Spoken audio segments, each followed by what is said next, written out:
Thank you, and good morning, fellow Dems. My name is Jamelia Brown, and I am running for Richmond City Council District 1. I'm a fourth generation District 1 resident.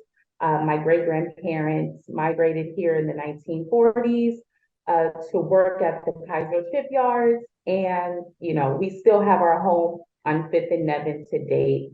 I hold a doctorate in social work, and by trade, I'm a juvenile justice clinician. I work inside local juvenile detention centers and probation offices. I entered this race um, to offer my community transformative and proactive leadership that harnesses our most pressing challenges um, while we have so much untapped potential for a brighter future.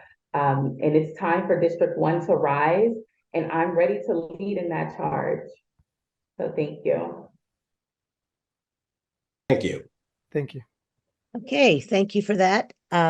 Just a reminder, if you can, Caesar, give us like a 30, maybe 15-second, heads up or something. Because we like folks to finish their sentences if possible. Will do. With that, I'm going to go right into our questions. The first category is regarding youth services, and we'll go ahead and start with Jamelia Brown. The question is supporting youth programs. Richmond's youth services are vital for shaping the future of our community. How would you enhance and expand youth programs in District 1, particularly for at-risk youth, to provide them with educational and recreational opportunities that keep them engaged and empowered? Thank you.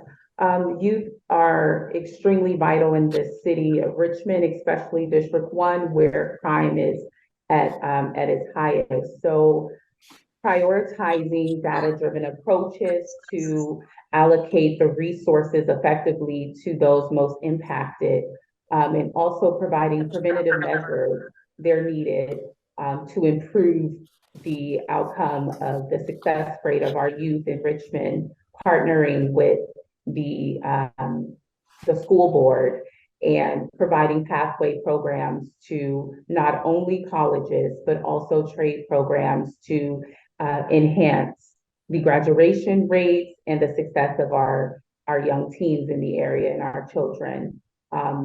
Richmond, especially in District 1, offers a lot of programs, but until those programs are connected with community members, there's a lack of connectivity.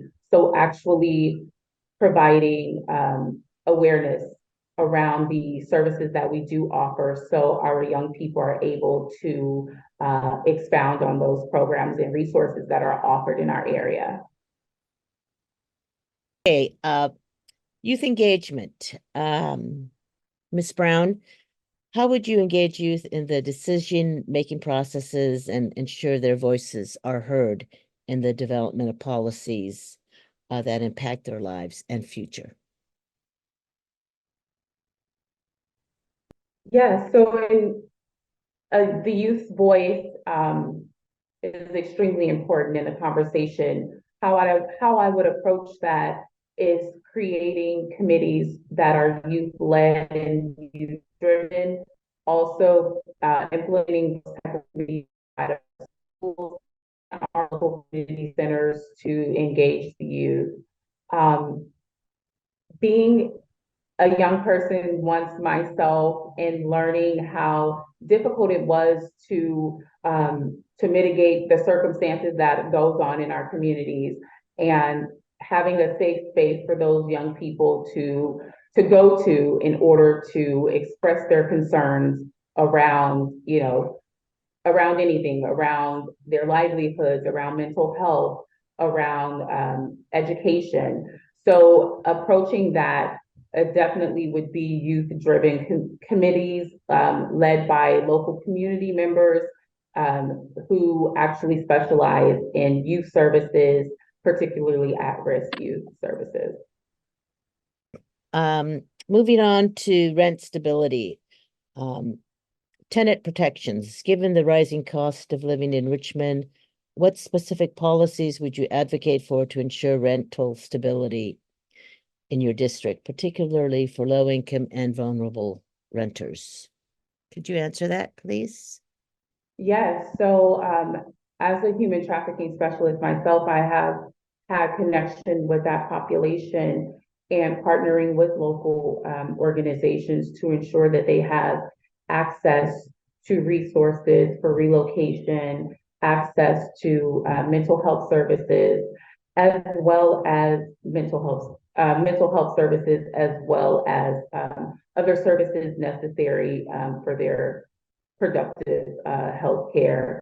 Also, approaching the situation with cultural sensitivity, considering trainings for local law enforcement officers when approaching this population, and fostering collaborations between law enforcement and organizations who actually assist with this vulnerable population. So sorry, I have to switch devices. But thank you all so much for your time today. I would like to close with, I'm running for Richmond City Council District 1.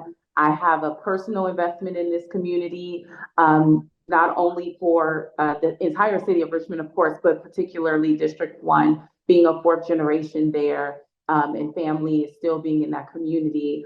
Wanting to see the young people. I'm running my platform on a safety, economic, and engagement platform to see a better Richmond. And that's my hopes in my lifetime, to see a better Richmond, to know that when young people leave their homes, they're able to come back safely and to work collaboratively with organizations and other civic leaders to get the job done. So again, thank you all so much.